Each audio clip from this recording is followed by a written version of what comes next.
Hi, I'm Daniel Roberts, and you are listening to the Givingtown podcast, where we share stories of hope and generosity in our wonderful community of Newberg, Oregon, and the surrounding area.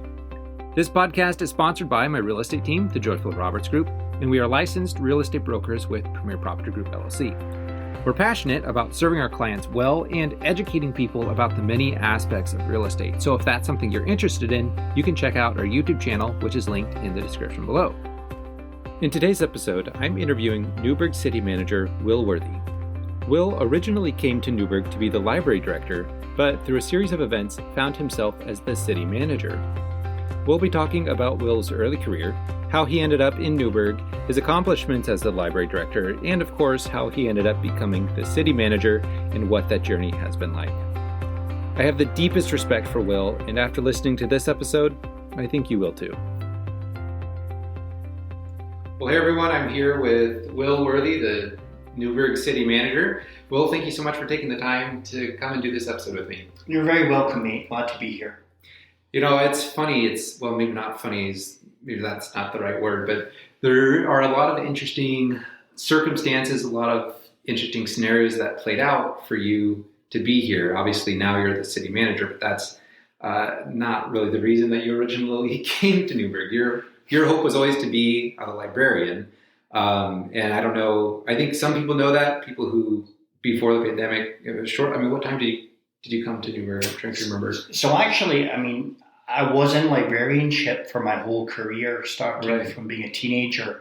But I arrived here in Newberg in July of 2019. So basically, you had about a half year to get so many things planned and processes implemented, and then shortly after, it seems shortly after is kind of when you took on this role. So I want to back up a little bit from city manager and just talk about your background, because you have a long history of being a librarian. So from being a child, what drew you to being a librarian in the first place? So I've been really blessed, and I'm really lucky in the sense that I always knew exactly what it was I wanted to do with my life. And most people that I've met haven't had that luck. They've had to kind of search around a bit or try out different jobs or roles before they find something.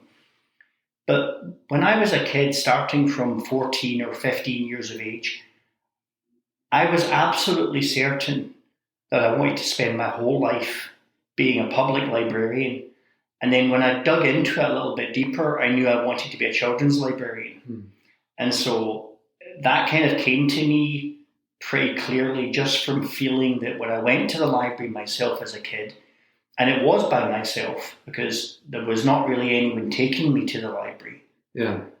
That was a safe space for me to be in. And it was a place where there were friendly, receptive, helpful adults who would do stuff for me, and they didn't want anything from me. They just wanted to help me. And so I thought if I could be one of those people, that would be the most amazing thing in the world. And it was. So what was your career history of being a librarian? How did you first take that step?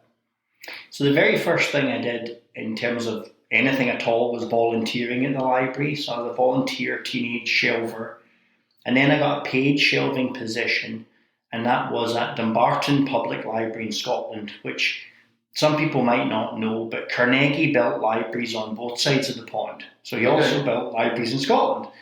Can you quickly share about and you say it's not Carnegie, it's Carnegie, is the proper way of pronouncing it. Can you share, because some people I think are not aware of that program, so just kind of a quick... Sure.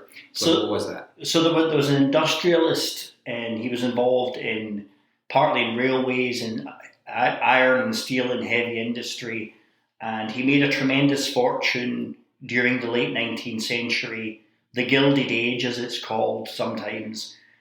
But unlike some of these tycoons, he actually had a moral pang about the great wealth he had amassed and decided that he would redistribute it towards the end of his life and after his life, and that a good philanthropist, a good person, should not leave the piggy bank full at the end, and it should all be redistributed. So he decided that the best thing for the common good would be libraries. And so he set up an endowment and a trust, and it still runs today, that created libraries all over this country and in many other countries. Now, I don't know the full extent of it, but I know he certainly hit Scotland, which is where he was from, and all over the United States there are Carnegie libraries. And our public library here is a Carnegie library, right? And That's so you right. started at a Carnegie, I'll say it right. I did start at Carnegie Library, Okay. and my library career ended at a Carnegie Library. Yeah. So your first job was at a Carnegie library in Scotland. And so, and I interrupted you kind of halfway through that. So then what happened from there? So it was in Dumbarton, and Dumbarton is the county seat of the county of Dumbartonshire. And that was the library I first worked at.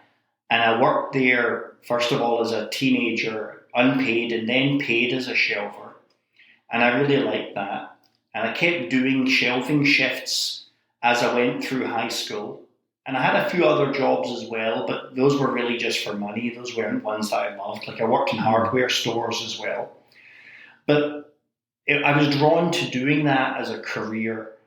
And so when the time eventually came when I finished high school and I went to college, that was a time for me to pursue a degree just for fun, knowing that I would then eventually go on and do library school.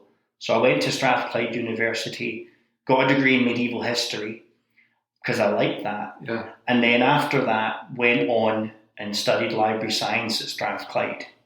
Okay. And so that was a really good thing for me. It reinforced the career.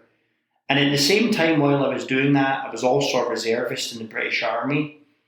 And that was partly because I felt it was the right thing to do. It was a tradition in my family, but also because it was a really good source of tax-free revenue that helped with college expenses. Yeah. So, I did that as well. Yeah.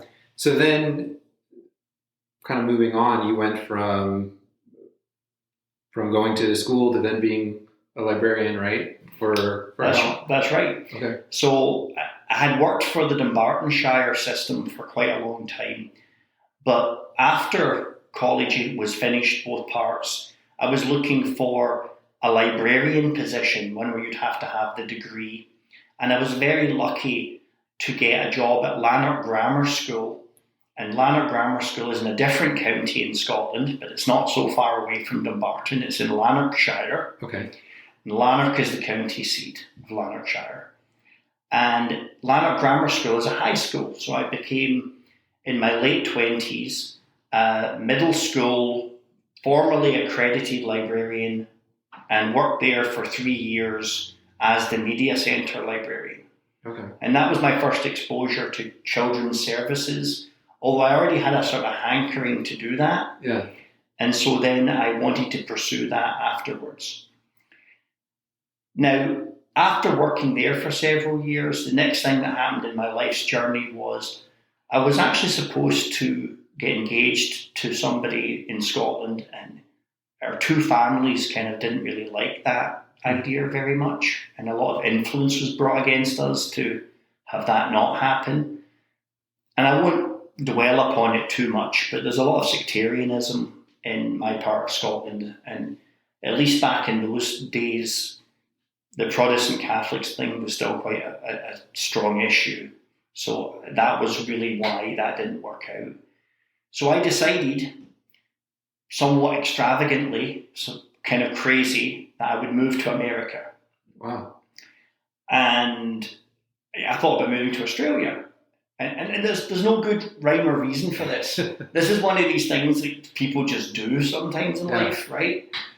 And it was really relatively easy in the late 90s to move to America. The whole process was easy. Green cards were easy to come by. I came over here and very quickly found a job in librarianship here. Although it was not in public librarianship or school librarianship, it was doing archival work for a federal agency. It was a subcontractor job. Interesting, okay. And that wasn't bad, but it didn't really fuel my passion. Sure, yeah. You know, it was a job. It was the end of the 90s, things were booming and I liked it. But I was looking to get into public library work.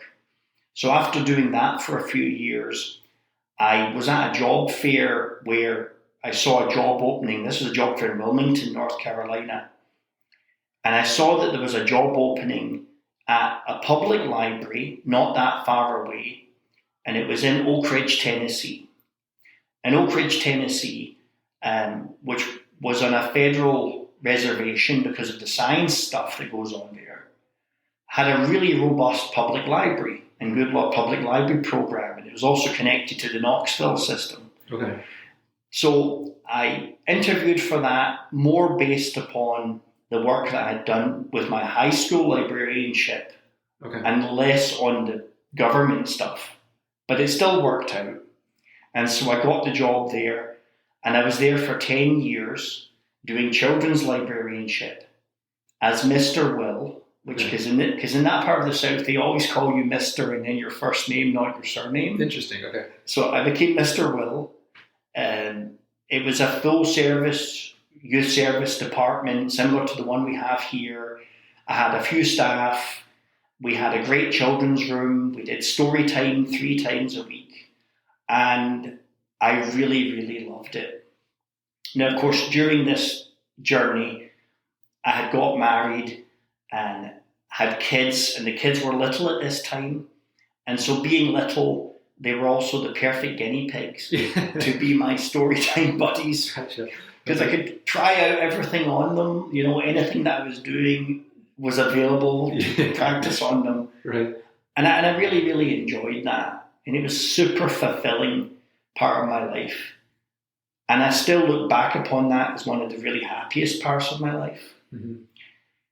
But we felt that as the children got older, really that there was not as many educational opportunities there as there would be in other parts of the country. And East Tennessee, I'm not knocking it. It was a great place when the kids were little, but as they got older, I wanted to live somewhere or have them see something with broader horizons. And so that prompted a look at coming over here to the West Coast. To look at that, I did some statistical research on what cities best funded their libraries. Sure, you're a librarian. Right. I was looking, did library bond measures pass? How well did that work? And I looked at a few other livability metrics. And I kept coming up with the Portland area, maybe not necessarily the Multnomah library system, but I could see there were really robust library services here. There also were in San Francisco. There also were in some other cities, in Seattle. But the cost of living was still, at that time, somewhat affordable. We're talking about 2010 era now. So that kind of put me over the top on deciding on coming to this area. Okay. So when I got here, the next thing I did was I tried out with 3 different systems. I was in the on-call pool for Clackamas, Multnomah, and Washington County systems, just to kind of put my toe in the water, try and meet people, and see if I could get back into children's librarianship. Now, it kind of worked and it kind of didn't. So I got a part-time position at Lake Oswego Public Library doing some children's service work on call. But when they had their big job opening, when the long-tenured children's librarian Jacqueline Rose retired, I didn't get the job.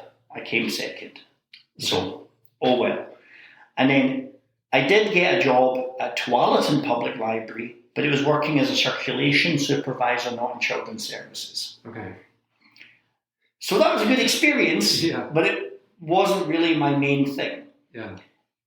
Did that for a year, and then there was a job opening, a garden home community library in children's services, went there and became Mr. Will again for a few years in garden home, and it was in the same system as Tualatin and Sherwood. All of those libraries are in the Washington County system.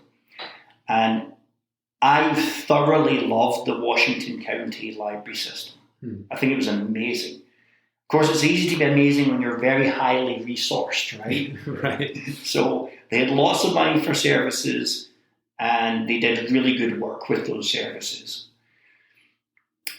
So I guess that kind of rounded out my children's service years to about 15 years in children's service, which was really great. And then the library director at Garden Home retired, and the library board suggested very strongly that I should take up the role as the interim library director, which I then did. Okay. And after doing a lot of work and changing some things and creating some things and kind of really liking it, when they opened for the permanent position, I decided it was time to try for that. Sometimes I've kind of regretted that decision as well, because I really liked being a children's librarian. But I also could see that there was a lot of things that were needing doing there, and I was under a lot of influence to do them. Yeah. So that led me to that journey. And then from there, I've been a library director ever since until recently. Okay. So then from there you came to, so how did you transfer from there to the Newberg Public Library? So I was a library director at Garden Home for a couple of years, and then a library director at North Plains Public Library for a couple of years. And to be honest, looking to get back into a larger, what I would call a full service library. Because North Plains and Garden Home, both smashing, but they're very small and they don't offer all the services. Now, Newberg Public Library is very similar to Oak Ridge Public Library in Tennessee or the Carnegie Library back in Dumbartonshire. These are medium-sized, full-service libraries that have an adult desk and a children's department, an adult department. They do programming and services and story time. They do all of this stuff. And so I thought, if I'm going to be a library director, I would like to end up my career, finish out my career, as a library director of a library like that, of the type of library that offers the whole enchilada without necessarily being too big. Yeah. And so that's why I applied. I didn't think I had a hope of getting the job here in Newberg. I didn't know anyone from Yamhill County, no connections or anything. I just threw my hat in the ring. And I thought, well, if it doesn't work out, I know that the Oregon City Library will be looking for a director soon, and I'm going to probably get that one. So this was kind of a Hail Mary mission. And much to my surprise, I got the job. Yeah. You know, it's funny. I remember what year that was 2019. Shortly after you were there, I remember being in the library. I was doing some work in there, and I hear this beautiful Scottish voice, and I remember kind of scooting closer. I was like, I want to listen to that Scottish man. I just have always had a fascination. So I've always loved your accent. I'm sure you get that a lot because we don't have too many Scots around here. So I just remember that. I was like, wow, he seems like just an intelligent and philosophical man, being a librarian and a Scotsman. So that was my first experience. And I really, I think he's a librarian. He seems to kind of be telling people what to do. So now I'll go back to but you know, it made it really hard to order a cheeseburger in Tennessee. Can you imagine the collision of the two accents? Yeah. Well, it's funny. I was born in Missouri, so very familiar with the Southern accents. And it's, yeah, I can only imagine.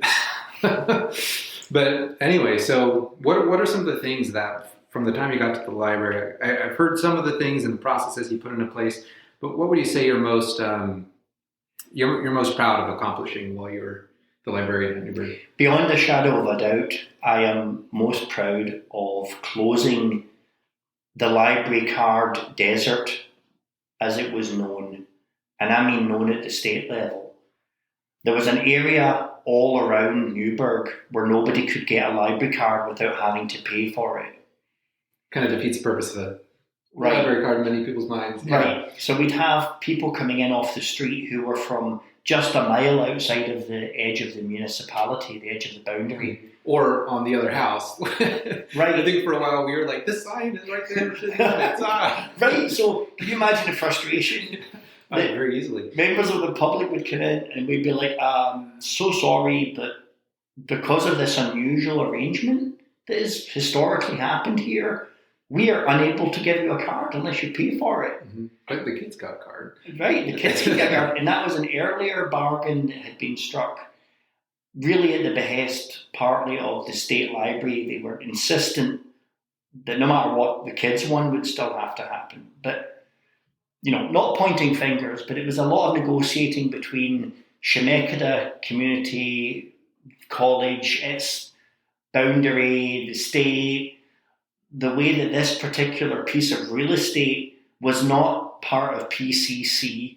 Mm-hmm. It was part of the other, the other system. And so we ended up kind of in a desert, as it were. Yeah. Because our revenue went to PCC.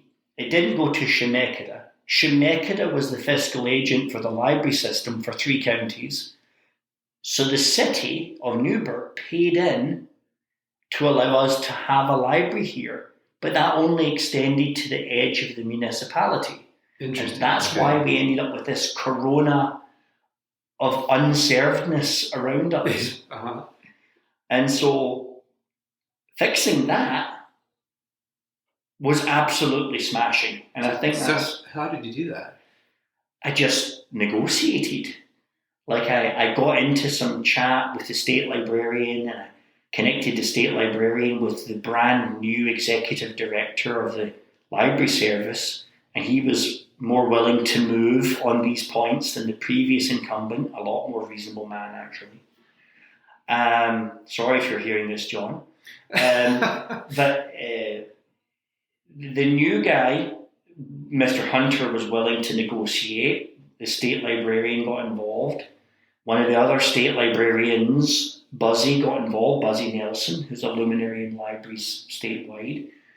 And we went round and round a few times, and we kind of hammered out an agreement whereby the system would not charge us any extra money to make the basic cards that you can naturally get if you're in any of the other 3 counties, but we would still have to charge for full service cards. So okay. That was a compromise. In other words, they were leaving some revenue on the table, mm-hmm. but they were closing a huge wound of no library service, which the state library wanted that, had always wanted that. And so I just think it took an approach of getting people together, rounds of emailing. Of course, I tried, first of all, for the full service card for free. That didn't work. They said they would have to increase the charge that the city would have to pay.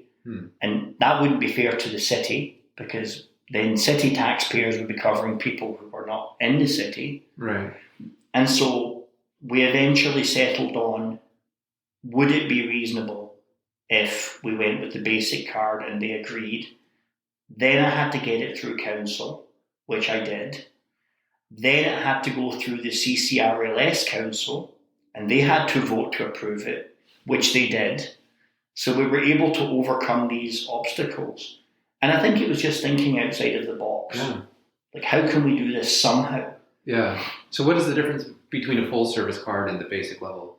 So the basic card lets you have 10 items rather than 100 items. Okay. That's the primary difference. And that's pretty reasonable, in my opinion. Right. So the people who come in who are not paying any money whatsoever to CCRLS or the City of Newberg can still get 10 items. And no one can read 100 books. Well, I mean, unless it's tiny children's books, but you can't read 100 books in a month. Yeah, if you do, then you can just bring it back. Yeah, right. Sure. So it would avoid those unpleasant things that have been happening for 20 years. Yeah. 20 years of turning people away. Yeah. Wow. So that was a big deal to me. I also championed the cause of getting the infrastructure to the library modernised. We were on a radio link bridge. and I was able to a radio link bridge. Yeah, instead of being a fiber optic bundle connecting the library, until I got here, there was literally a radio antenna on the roof. Oh my! Pointed back to City Hall, so trees would grow in the way. All the library computers would stop working for a while. Oh, the wind's blowing. Cloudy. Right. So, with the new Public Works Director, Russ Thomas, a great guy, easy to work with, I just suggested to him that this would be the time to do this. And he was willing to look at that and use some of his contingency funds. And this was before he was a city manager. Mm-hmm. And we got that fixed. So that was another big thing. And the library has leaked for 20 years. And we're in the process right now of fixing that too. That also began before I was a city manager. And then probably the coolest thing I did in that short time was when we reorganised the non-fiction collection. Because we had to move over 20,000 items. Oh my goodness. And we reorganised it in 4.5 hours. And it's the only library operation I ever did in my life that went off flawlessly. Moving 20,000 items in 4.5 hours flawlessly. With no fail. Not one handful of books ended up misplaced. Nothing was left over at the end. And that also included moving half of the furniture, because there was an unloading phase. Then we had movers who moved the furniture, and then we reloaded the shelving. Wow. And the way I figured this out was I gamified it, because I also do strategy gaming. Okay. So I used a Scrabble-like board where each counter represented one bay, one 5 or 6 foot section that could be moved by one team of people. That's 2 people, a volunteer and a staff member working together with one book cart. Okay. And the control board was like a Scrabble board where there were all these little tiles who were in their beginning position. And that meant that we only had to unload one range onto the floor. And then teams could come and get their next job sheet. And one job sheet represented one tile, which represented one bookcase, which I called a bay. Okay. And so all they had to do was to move one bay flawlessly. And after they moved the bay into any open spot on the game board, the tile would be moved when the mission was complete. And then they would claim their next sheet and begin their next task. So I was able to have 22 teams of people working simultaneously with nobody standing around, because everybody was working on moving just one bay to the next empty spot available. Wow.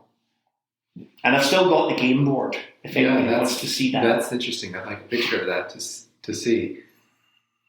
And that sounds like a very tedious task. It sounds almost fun when you describe it that way. Well, it was. We played music, we jammed out, we ate pizza, and we just rocked it. Yeah. The thing about that was I'd been involved in several other library big moves in the past, and they always went wrong, including ones where I was involved as a supervisor. Yeah. Well, I think when you can visualize it that way, I mean, I never would have thought of that, but it makes sense. Well, in previous, for example, I was involved in a big one in Oak Ridge, moving a bunch of stuff. But we did it wrong. We didn't know we were doing it wrong. Sure. Usually it seems to work that way. Right. It seems right. Right. So we would measure, we thought our measurements were right. We would completely unload the bookcases. Then we would move it all back into the new spots. And it didn't fit. And then we'd end up spending 3 days shifting everything around, right? Yeah. So the key piece of this was to think of it as a strategic problem. Yeah. How can I gamify this so that each module, which is a bay, goes to live in its new home? Yeah. And no one is moving anything else except to an empty spot. Yeah. Huh. That's fascinating. What else would you say? Was the Library of Things, was that your No, that was Leah Griffith, the old director, started that. Okay. That was already going really well, and my hat off to her for getting that going. Yeah. So that wasn't me. We did invent, and this might sound really boring to your listeners, but we did invent a cool double ledger system to double check our invoices with some Excel conditional formatting, where the colour of the bar would change to red if we were too close to being overspent on that line item. And we just did that in a bunch of Google Docs. So that didn't exist till I got there.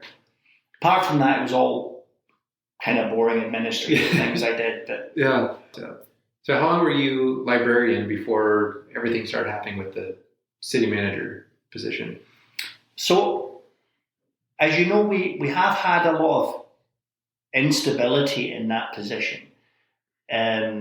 But where I became directly involved in it was towards the end of last year, at which point the city council was looking for somebody to step in an interim role. And at that point, the mayor approached me and asked me if I was willing to take on that role. And under the condition that I was definitely allowed to come back to the library, I agreed. So that happened just before, it was like the end of October, the beginning of November. And you'd been with the library, I know there were a lot of closures and stuff with the pandemic, so you've been struggling with all that, and now, that was kind of another wrench too, right? Yeah, at the beginning of the pandemic, there was a bit of time when I was the only person in the building. Just cutting little bits of elastic to make masks for the mask force. So there'd been a lot of tumult and craziness, and a lot of our long tenured staff decided it was time to retire during the pandemic, and that happened in all kinds of walks of life. So very chaotic, having to make lots of decisions quickly. So then you stepped in as temporary. At what time did you realize that it might not be temporary? So I was really reluctant to come to terms with that thought at first, because it's not what my life's supposed to be about. But I had many people, and I'm not talking about managers or supervisors, I'm talking about rank and file staff, came to visit me throughout those early months, thanking me for how things were going and asking if I would consider staying on permanently or applying to do so. Obviously, I still had to get the job if I did decide to apply. That was a really hard decision for my wife and I to make. Obviously, I really liked my life the way it was. But the call to service from these people aimed at me was very clear. And we're not talking dozens of people, we're talking about probably about 40 staff came to see me out of 150 and directly said that to me. Or said, this is things are going very well, and therefore that was a strong influence on me to consider this. And I'd also created some things that were just very, very needful that made me want to see it through. Can you describe some of those things? Because at one point at the Chamber of Commerce, you shared some of the things that you put into place. For example, how to maybe eliminate or at least reduce some of the instability in this city manager position. Because there have been several, right? And there's a process that was in place that maybe was not the best process to choose a city manager. Yeah, there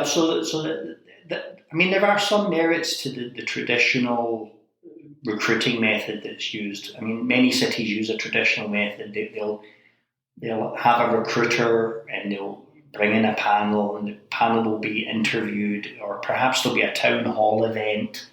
These are some of the normal ways that this happens. But I really felt strongly that perhaps we should try something different. And so what I thought we would do is I proposed to have a uniform hiring policy for all staff at all levels no matter whether it was the city manager or even a senior planner or all the way through the rank and file to somebody that was just summer help or something, right? Mm-hmm. A shelver or somebody who's a utility worker entering in at the bottom level. And I don't say bottom with prejudice because those guys really work their ass off. That process was a scored process. I wanted to use features of the NeoGov platform. NeoGov is software that can be used for recruiting purposes. And have a scoring system, and a scoring system where each person putting the scores in would be double blinded from all the other scores. So they wouldn't know what the other panelists were voting. Okay. They wouldn't know what the scores would be.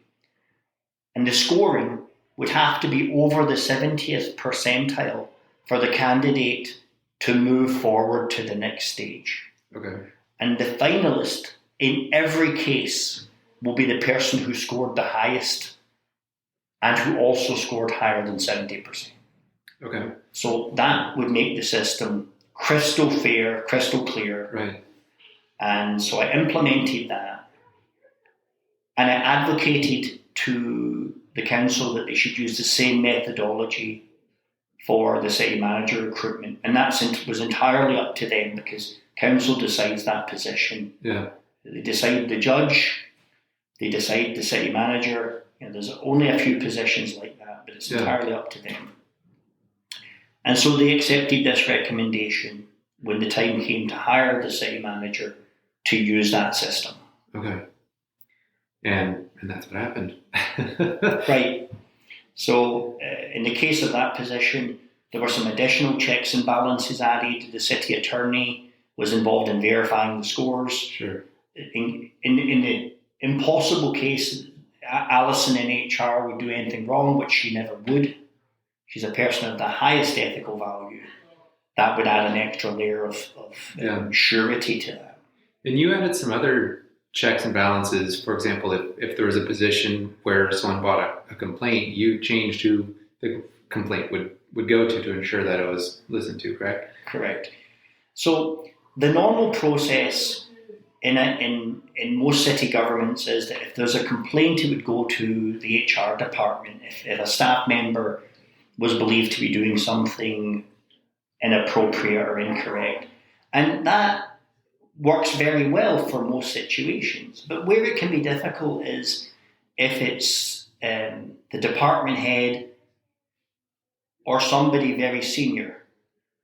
That would be a challenge perhaps for HR to be dealing with somebody who was in a very real sense their peer or perhaps even their superior in the chain of command.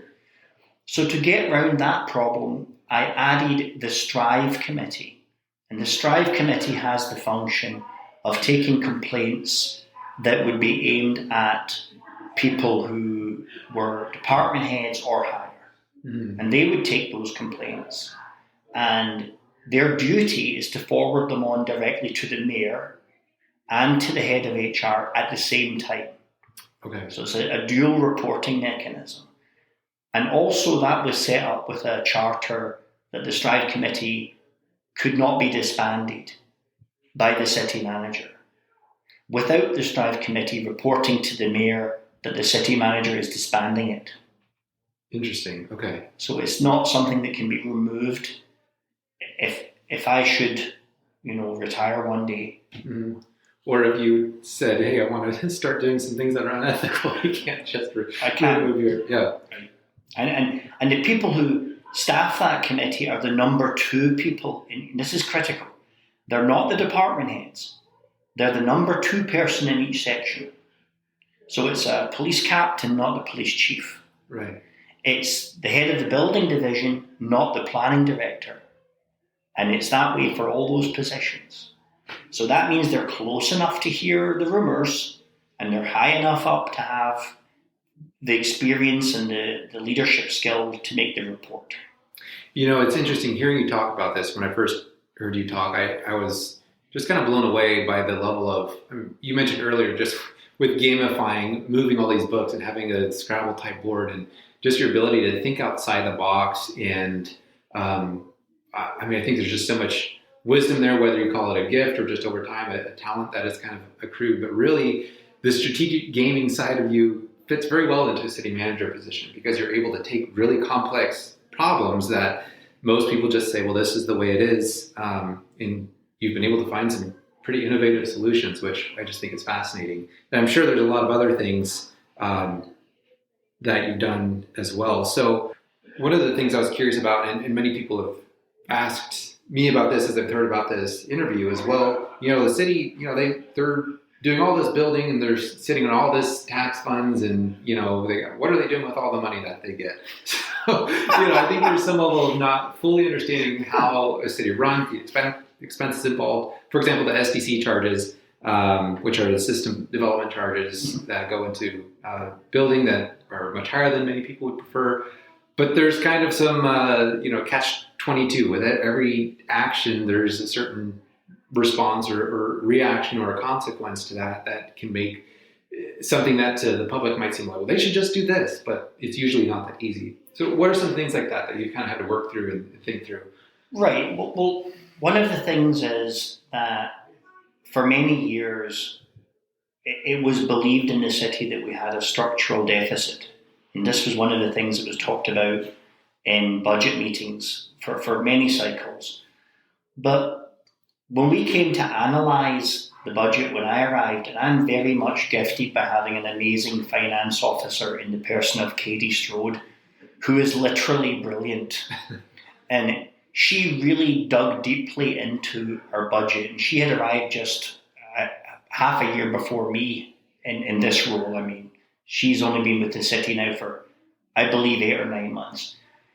She really dug into this, and she discovered that using 3 different measuring systems, there was no structural deficit problem facing the city. And so the city's financial risks, because in any organisation there are always risks, those are tied to some tangible things that we need to worry about and work on, rather. One of those being the need to build a water plant. So we have to build a new water plant. It's a state-mandated rule. The water plant that we currently have is not going to be sufficient for our needs. And that's going to be $12 to $14 million. That's a lot of money. We have to worry about that. We have to worry about retirement costs increasing. We have to be careful to keep good fund balances to mitigate against those uncertain threats that lie on the horizon. But in the short term, in the next 2 to 3 years, our fiscal position was actually far stronger than people had believed it to be when we looked at it more closely. Our ending fund balances were good. There's one fund which is declining, which is the roads funds, but that's because of gasoline revenue, which is a state revenue line item, which is diminishing because, ironically, of more fuel-efficient vehicles. So that's one where the state has to figure out something new on how it's going to deal with EVs. Yeah. And there's got to be some new system. Yeah. Because EVs still wear out roads, right, even though they don't use gasoline. And the state passes that money straight through into our roads fund. And that's the one that's going down right now. So we're going to have to come up with new revenue sources to backfill that loss if the state doesn't come up with some kind of solution in the near future. And I hope they're working on that diligently. Yeah. Well, from the real estate side of things, that's something, that's kind of my career, what my focus is often on. We have this affordable housing crisis. It costs so much with the permitting and the fees and all this to build a house. We want affordable housing, yet it's often cost prohibitive. And there's other reasons for that too, but you can't just take away the fees, right? You can't just make it simpler because then other things don't get paid for. So right, like to pick a project, right? If you look at a road project like Elliott Road, to name one, that costs several millions of dollars to do that one piece of road. Now, I'm certainly not in the engineering division, but one thing I have learned very quickly is the time to fix the infrastructure is when you lift the road. when you're replacing the road, that's the time to get it, because it's cheaper to upgrade those pipes and do those necessary things when you've already taken off the road surface. Right. So every time we do something like that, it costs $2 or $3 million. That has to be paid for partly from SDCs, partly from our general funds. So there are always going to be these expenses. And people say, oh, well, why has the city got all this money? Well, the city does not have all this money. The city has discrete funds. Each fund is for a specific purpose. And at the moment, the fund balances are healthy, which is exactly where the residents should want them to be. What would happen if they weren't? So say, for example, the city council, or is that the city council's decision who would decide, the SDC say, hey, we're going to cut these in half? What would happen? Well, then it would be very simple. You wouldn't have the revenue to do road maintenance, repairs, or other projects. Or worse, and I'm not going to name the city that I'm thinking about right now. There's a city not far from here, another medium-sized city, that has experienced over the last 10 years periods of boom and bust, where they've had to lay off people and then hire them back because they've had an oscillating budget pattern. And we don't want to do that either. Yeah. When you have to lay off staff, you never get that skill back, albeit very slowly. So it is better for us to have a stable and fiscally conservative approach to the whole problem. Yeah. And one of the things I introduced this year was a budget request form, and the budget request form had to be filled out by department heads to justify any shift in any line item in an upward or downward direction. Because I encouraged them to think creatively about reducing some of the funds if they could. Those budget request forms were the first part of building the budget that we're running on right now. And that meant that every line item in the city was looked at in January. Every single line item. Wow. And those bundles of fillable PDFs were used to develop the line item numbers in the current budget. And so I can say very confidently that the whole assemblage has been inspected very carefully this year. And it's a very conservative package. Yeah. I've actually had to lay a few folk off because despite their value in some areas, I felt that given the risks that the city has in the more medium term, I didn't need those staff. And that was hard. There were also some positions that were open when I arrived and I cancelled them. To be specific, there was an assistant city manager position that was supposed to be filled, which would have made my life a lot easier because I would have effectively halved my workload. I immediately cancelled that position. And that alone saved over $100,000 in the budget. So through some cost cutting in these areas, I've saved about $600,000 just in direct labour.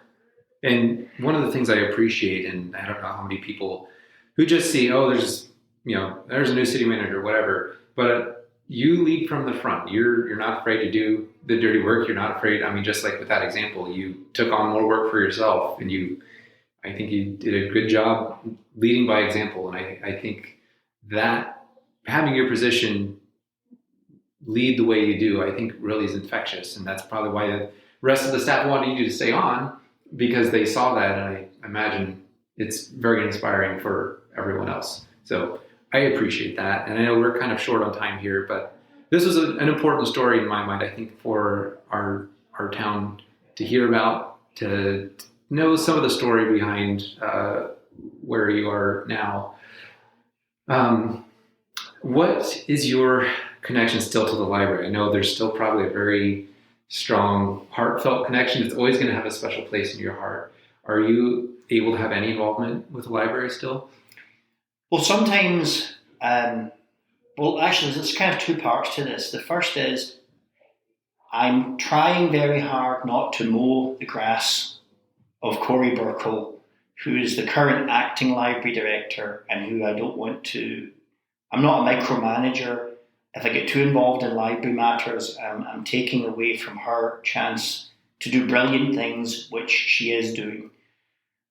But I do go over there sometimes just to get a recharge.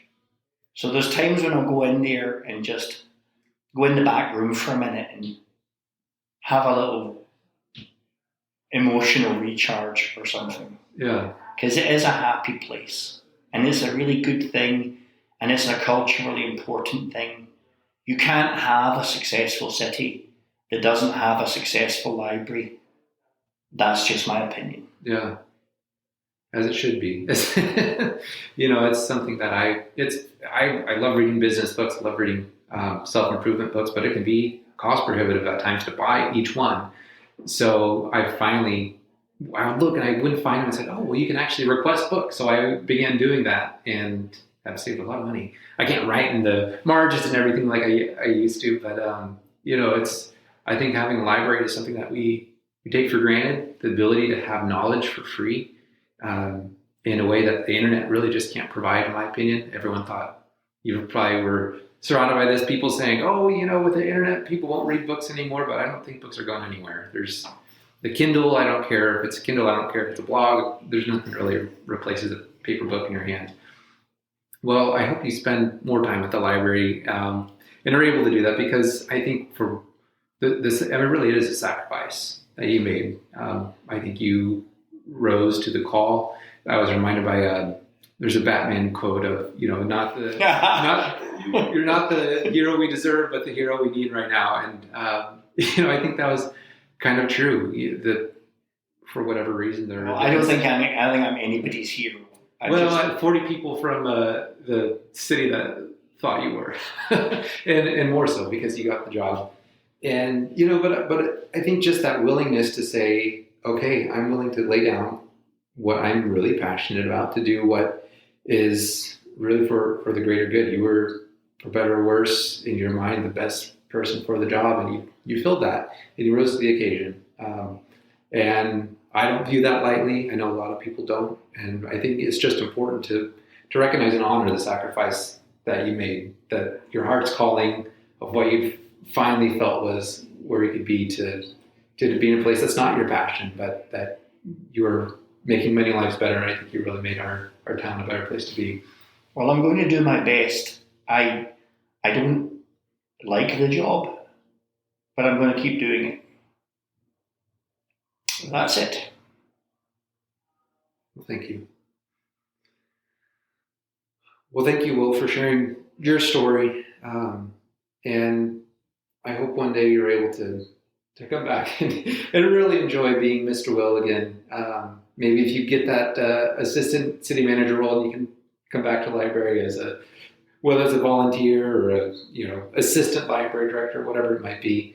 But we appreciate you having here. I think you add a lot of life and energy to the city, and I know you're very much appreciated. So thank you for sharing your story, and I look forward to the rest of the town hearing more about Mr. Will.